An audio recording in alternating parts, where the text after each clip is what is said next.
Good afternoon, everyone. I'm gonna go on here and just share the feed on all the accounts right now. Um, this is Naja Young, and I don't know. I felt called to come on here today because I've been watching wildfire footage all day, um, and well, all morning. And I gotta be real, like I sometimes I really don't watch the news all like that because it gets on my nerves.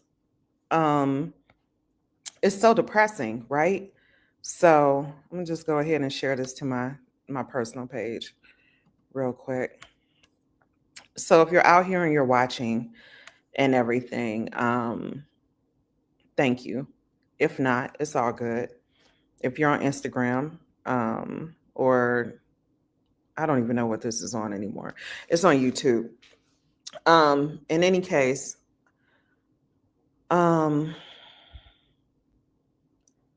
couple of things. I really hope that my friends and family in LA are doing well.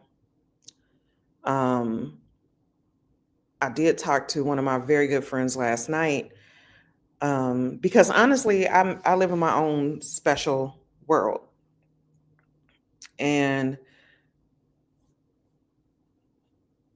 quite frankly, sometimes I don't. I mean, I just live in my own world.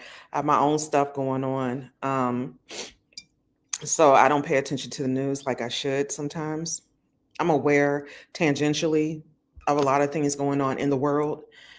Um, but I was watching the LA wildfire coverage and I saw a bunch of actors or, um, TV personalities and stuff talking about losing their homes and everything. And for a split second, like I was like, yo, you rich. Like, you kind of can get into this who cares type thing. You've been rich for 40 years, you lost your home. I mean, it's devastating. Don't get me wrong. You're like, it's devastating. It would be devastating for anyone. But then I had to stop and think. A lot of these people that we're looking at that lost their homes, um, they didn't grow up with a silver spoon in their mouth. They didn't grow up rich. They just didn't. They worked really hard to get those homes that they were able to purchase. Because if we're talking about homes in Pacific Palisades or Malibu, or any of those places, you're talking about multi-million-dollar homes. You could be in the hood in LA, hood. Like think of your worst hood, but think of the person who lives in that hood who bought their home.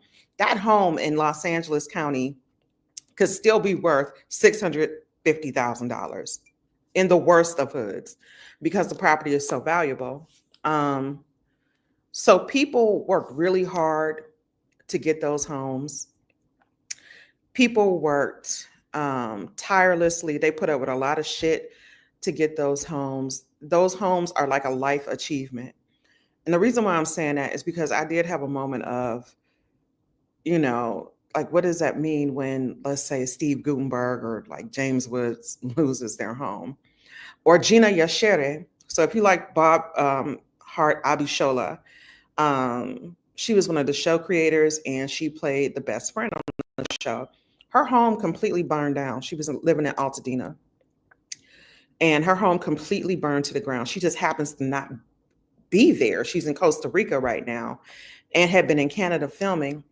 And I thought about it. This sister came over from London, but basically, like she was had popularity and some notoriety in England, came to the US and basically had to rebuild her career again, managed to do well for herself, get her dream house, get it all remodeled and everything. And then it just burned to the fucking ground. It's a lot of stories like that in Los Angeles. So all I'm asking you all for is to have some empathy for people. I have a lot of friends that still live in Los Angeles. And like I asked my girl last night, like, yo, like, where do you live exactly? Because I haven't been there in a while. So she's like, I'm East LA by downtown. And I'm like, oh, you cool. But like the parts that are on fire, that Runyon Canyon, Hollywood area, Sunset Boulevard. And by the way, I used to live on Sunset, but I lived in Echo Park, like that Echo Park kind of area. Um,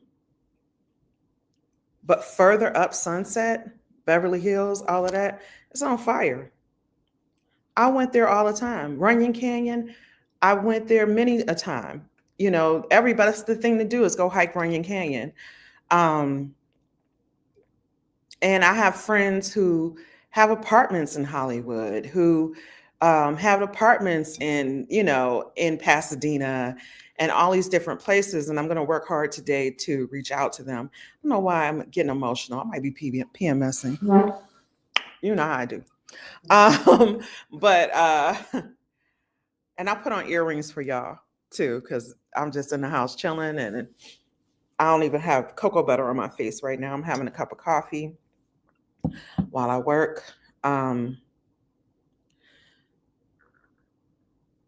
But I just want you to understand the magnitude of those fires. California gets wildfires every year. They had them while I was there. I lived there for about 3 years. That's not new. What is new is how close they are to very highly populated areas and the amount of devastation. So imagine if Atlanta was on fire. Historically, it has been on fire, right? So Chicago has been on fire, but we're talking about we're talking about things happening today in a modern age. So that's the devastation that we're looking at in California. But so that's kind of tripping me out. I got to reach out to some more friends just to make sure they cool. Some of them mark themselves safe, which is awesome. Based on the places that I lived while I was in LA, I would have been far enough from the fire that I don't think any place that I lived would have been on fire because of just proximity. However, I can tell you right now that air quality in LA is going to be horrific. If you have asthma or any sort of breathing problems, if you have any sort of compromised immunity, it's going to be hell on earth because even where I live, there would be soot on my windowsills. You would have a hard time breathing outside. I don't have any respiratory problems, but it would be that bad. Eyes burning, itching. I'm telling you. A friend of mine was like, had to call one of the people that she's working for. And like this person she was talking to, you could tell she totally checked out because she was like, what if I'm on my way to work? Because where I work, I have to drive through Pasadena and the fires like are on the road or anything like that. Like, do you all have a protocol? And the lady was like, well, if you cancel that day, you'll be like penalized for a late cancellation if you don't show up to work. She was like, no, I don't think you understand. Like, it's a wildfire, and so I can't predict with the wildfire. So if I don't show up and I put my life in danger, I'll be fine. But if I decide not to put my life in danger to fulfill this contract because there are wildfires encroaching on the road, then I'm going to be penalized by the contract holder. It was ridiculous. So you do have some of that going on. But anyway, my thoughts and prayers are definitely with these people who are losing their homes. And everybody who lives in those areas are not rich. Like even for Pacific Palisades, Hollywood, parts of Hollywood Hills and stuff like that, there's always some sort of affordable housing, people who work in service industries, who are renting places there, who, so you can't say it's just all rich people losing their stuff. That's all I'm saying. The other thing that is tripping me out is that, like, really, you had a nurse in Virginia who was breaking bones of little Black children in the NICU. I feel like it's being swept under the rug, and I hate it. When you wonder why Black people always talk about race, it's because race is always a factor in nearly everything that we do. You can't even take your baby to the hospital. You can't even have a baby that's sick in the NICU because you got some racist, crazy nurse in there breaking the bones of some of the most vulnerable beings on earth, babies, newborn babies in the NICU. There's a special place in hell for her. But honestly, I hope she gets what she deserves here on earth and in the afterlife. Period. Um, you're about to install a new president. You know how he feels about things. Um, I mean, the thing is you know exactly where you stand. That's all I can say. You can't let these people, we can't let these things around us deter us from our mission in life, from our goals, who we are as people. Let me get into the comments. Yeah, Brandon, karma is gonna get her. And I want karma immediately. I ain't even gonna front. Um, but I know somebody in those where she's about to go is gonna take care of that. I gotta watch what I say. Even though who knows, Meta, you could do anything now. They just preparing for the next 4 years. um, but in any case, for real, just keep your head up, and keep your head on a swivel.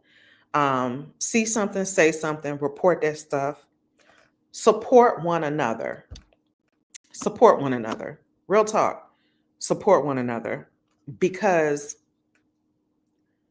you're going to have some situations within the next 4 years, within the next 20 years, if you're blessed enough to see the next 20 years, where you're going to see people who are going to lose everything. They've invested too much into the system. They've invested too much into a lot of different things, their materialism, everything. And we're about to see a shift. And I don't want to get all prophetic and stuff like that because that's really not my thing, not my zhuzh. However, you know, it just is what it is. But yeah, my heart goes out to those in LA. My heart goes out to those parents whose children were abused by someone they put their trust in the hospital. And the hospital needs to be held accountable for that as well. This woman had been reported, I think they have been investigating her since 2023. Why would you ever put her back on the floor with these children?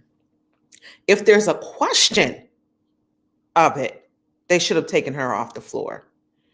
Um, and some of these people are hiding in plain sight. And by people, I mean literal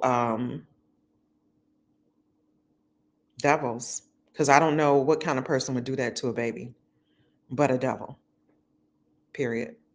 So I just wanted to jump on here and say that I started writing something about these things, and I was just like, I got to go live. And watching LA burn, my former hometown, and I really feel like LA kind of helped cement who I am. It let me know that I can overcome any adversity because I was so broke in LA.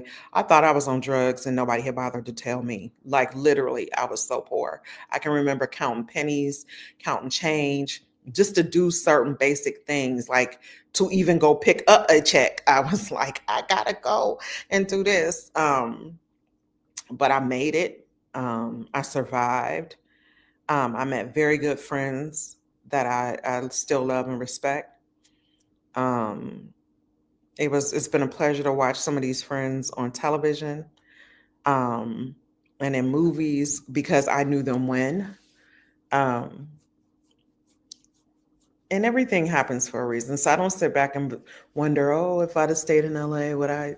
No, because my parents needed me, my mother needed me. And if it's between any of y'all and my parents, I'm out. I'm going to take care of my parents. And that's what I did. Um, But now is my time. And that's why I'm working from home. That's why I started my company. That's why I finished the second draft of my feature script, because it's my time now. But yeah, shout out to all those people who are really going through it right now. And thank y'all for all your support. And remember, have some empathy for your fellow person out here and what they may be going through. We always think the grass is greener on the other side, but just remember, like, those are still human beings. And they lost everything. And some of those people who lost everything were multimillionaires. And some of those people who lost everything are just like you and me, maybe only have a couple $100s in the bank. So just keep that in mind. Have a little bit of empathy. And my prayers are going to those parents. And I pray for justice for all of those parents whose children suffered at the hands of that psychopath at that hospital. All right, y'all. Bless up. Peace.